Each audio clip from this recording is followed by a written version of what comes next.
Ready to pass NASM quickly and confidently by studying smarter, not harder?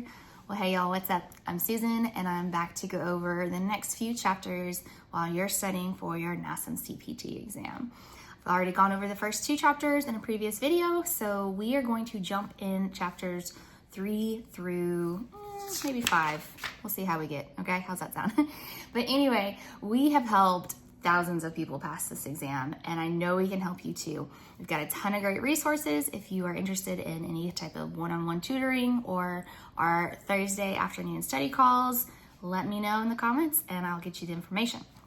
All right, so I got my notes ready. Let's go ahead and dive into, let's see here. We're gonna start on chapter 3. Like I said, probably try to hopefully get to chapter 5 in this one. But so chapter 3, 3 and 4, NASM really loves like motivational interviewing and all of those types of support. So make sure that you definitely know what a motivation is. So which describes when someone is not motivated or engaged in your exercising. Okay. Know the difference between extrinsic motivation and intrinsic motivation. So extrinsic motivation would be, it's like the person's getting a reward or recognition for their hard work. Intrinsic motivation would be, like you feel a sense of satisfaction in what you've accomplished. So if your client set a PR, or if they, finish their first day of exercise, or who knows, whatever makes them feel good, that is your intrinsic motivation, like the sense of belonging, or that just they feel confident and competent in what they're doing. So good to know.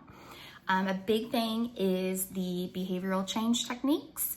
So you'll see it's like stages of change. So you have pre-contemplation, contemplation, preparation, action, and maintenance, okay? So the big things with these stages of change that you need to pay attention when you're reading the questions, and I always recommend read the questions twice to make sure that you don't miss any details. Make sure that you're paying attention to the time frame of the client that they'll give you. So like in stages of change, pre-contemplation, no plan to exercise. Contemplation, planning to exercise in about 6 months, right?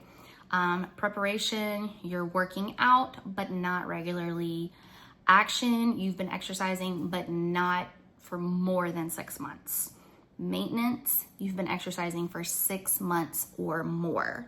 So those are the time frames that you need to pay attention to. Let's see here.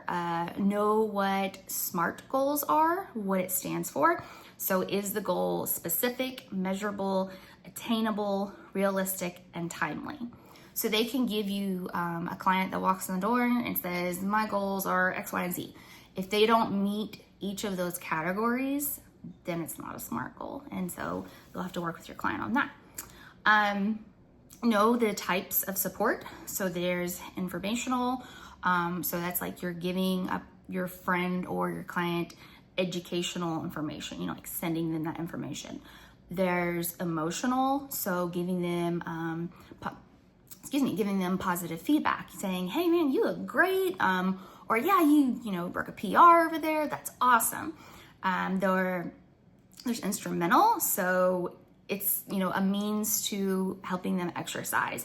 So let's say your buddy, their friend breaks down, and so you give them a ride to work, or you have a friend that they're going to the gym and that day they don't have childcare. So you're like, let me babysit for you. You go get your workout in. Any type of instrumental support for that. And then companionship is just physically being there. So I always say that encouraging is great, but accountability is super important. So companionship plays hand in hand with that. Let's see here. What else do they have? Yeah, so chapter 5, we are gonna dive into the human movement system. You can kind of look through that. Don't get too hung up on it. So knowing what your nervous system is, like your basic unit neuron is made up of your dendrite, axon, and cell bodies. Knowing that. Your mechanoreceptors, so knowing, you know, muscle spindle, your Golgi tendon, your joint receptors. If you see muscle spindle, I want your brain to think stretch, okay? So it's sensitive to length and rate of change. If you see Golgi tendon, think tension and foam rolling, sorry. Yeah, so it's sensitive to tension and rate of change. Know your 3 stages of learning. So there's cognitive, where you're still learning, associative, you're beginning to understand the concept, and autonomous, you know it. There's no thought process into it. So a lot of this is going to go in with like your progressions into your workouts. Let's see, your skeletal system. So you got 206 bones in your body. Ligament, that is bone to bone, so like your ACL. Tendon is muscle to bone, so like Achilles. Let's see here. The sliding filament theory. This is another really good definition to know. There's some vocab words that we highly recommend that you know, and I'll make a later video on all the vocab words to know. But yes, know your sliding filament theory.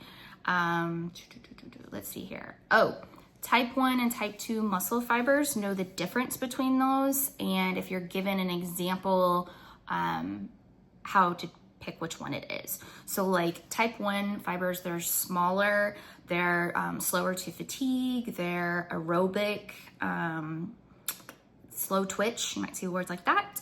Type 2, they're bigger, quick to fatigue, they're anaerobic, fast twitch. So like a type 1 example would be a marathon runner. They're gonna kind of, you know, obviously like pace themselves because they've got a long distance to run.